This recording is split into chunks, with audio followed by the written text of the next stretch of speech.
Hello everyone and welcome to another video. Today we're going to go ahead and review a fragrance from the house of David and Victoria Beckham. The fragrance is called David Beckham Homme.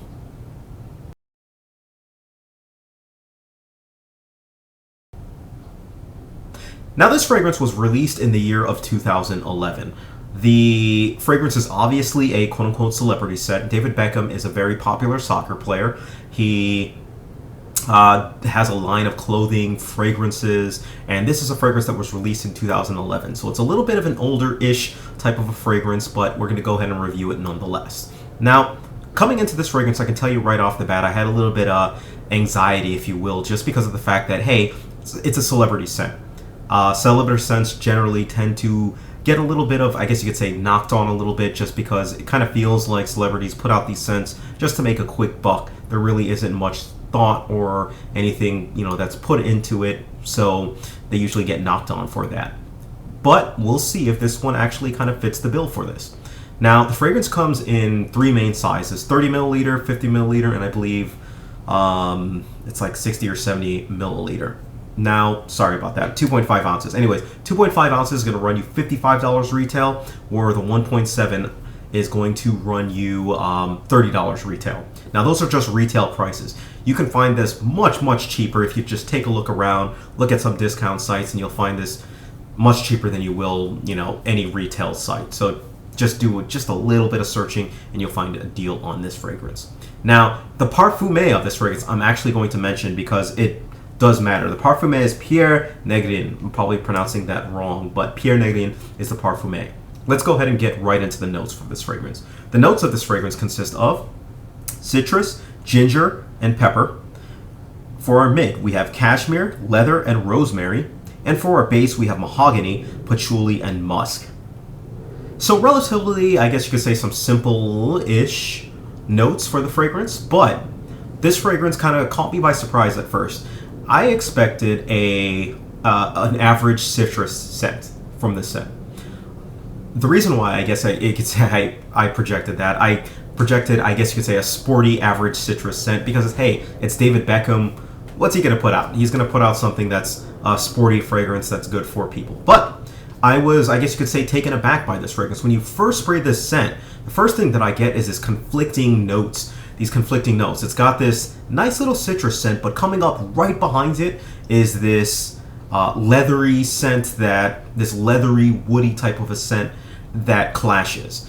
There's this peppery scent that comes in it too, and they're just all clashing. And at first, I couldn't really place what the heck was going on. It just confused the crap out of me when I sprayed this scent. Not necessarily in a bad way, not necessarily in a good way, it just kind of caught me by surprise.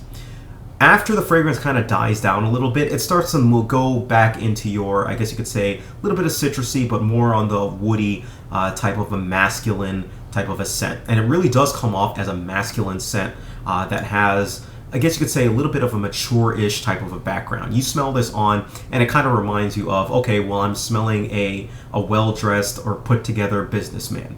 Now, it doesn't scream out. In other words, I'm not floored by the scent, but I don't think at the same time that it smells bad.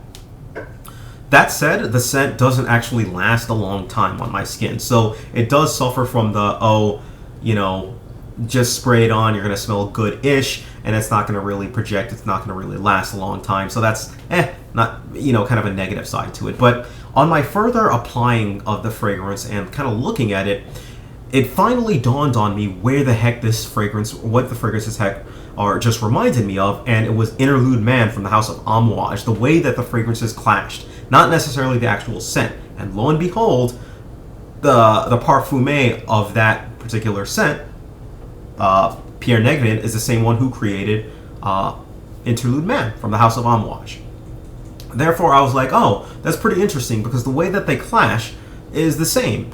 And so I guess you could say that was pretty interesting, at least from my perspective, to kind of see, this parfumé has a similar style in terms of how he blends his fragrances, which is pretty interesting, which kind of got me off on a tangent and looking at some other things. But anyways, back to the actual scent.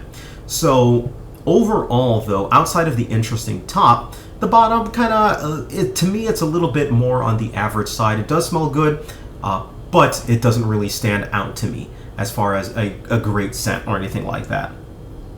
You get spicy notes, you get citrus notes, you get leather notes from this fragrance. You get a musky kind of undertone. Unfortunately, it kind of smells to me like the cheap musky undertone that they kind of toss into fragrances overall in general. So sorry about that, but it's a manly, spicy type of a scent. I go about 2 to 4 sprays on this fragrance. It's not really one that's going to choke anyone out, so if you feel like adding some more sprays into there, by all means, go ahead. It's one that I pretty much only think that it's really decent for work. I mean, it might be good for a date fragrance. I just think that you smell a little bit too generic, in my opinion. And while in some cases I don't believe that generic is necessarily a bad word, I just think it's run-of-the-mill, if you will. It's a great spring fragrance, it's a great fall fragrance, and it's a great summer fragrance. I don't think it's a great winter fragrance just because it lacks the power and the projection to really cut across the cold. So maybe early fall and late spring for you will, and summer, and it'll do you just fine. Now, age group wise, I would say it's college and beyond. If you are a little bit younger, I think it might be a little bit out of your range in terms of the actual scent itself. It smells a little bit too mature, and it might, kind of do you for that. And again, on performance, the performance, it starts off strong for about like half an hour, and then gone.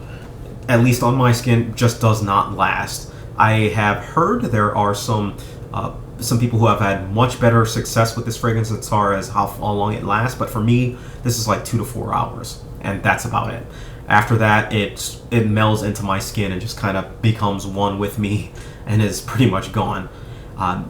That's pretty much it. Now, again, as I mentioned, there aren't any of the 100 people smelled it. Not there just yet, but either way. But as far as compliments goes, this one did not get me any compliments when I was wearing it. What it did do, though, I kind of took it up to people, had them smell it, see what their opinion was on it, and especially women, they thought that it smelled great. Again, the only knock, though, is they weren't able to actually smell it on me naturally. So I would kind of pass them and be like, hey, do you smell me now? Just kind of walk past and stuff like that, and still they weren't able to actually smell me on it. So that was the one kind of a knock. So this might be one fragrance that you might want to consider strengthening with a little bit of lotion or something like that. And, just use oil or lotion to kind of strengthen the actual smell for it, and you might have a little bit better success for it. All right, so if I'm going to go ahead and give this fragrance a rating, I give this fragrance a rating of a 5 out of 10. Now, I give it a rating of a 5 out of 10 because of the fact that, well, it does smell good to me, but it doesn't smell, good enough to me, if you will. I know that sounds really strange, and if you're somebody who likes this fragrance, you're probably screaming at the screen at this point, but it's just the way I actually feel about this fragrance. It doesn't have the staying power, it doesn't have the strength, it smells okay. Even at the top, it smells a little bit like it's clashing together, and it's weird. And some people really like that scent. If you like Interlude Man, I would say definitely take a look at this scent.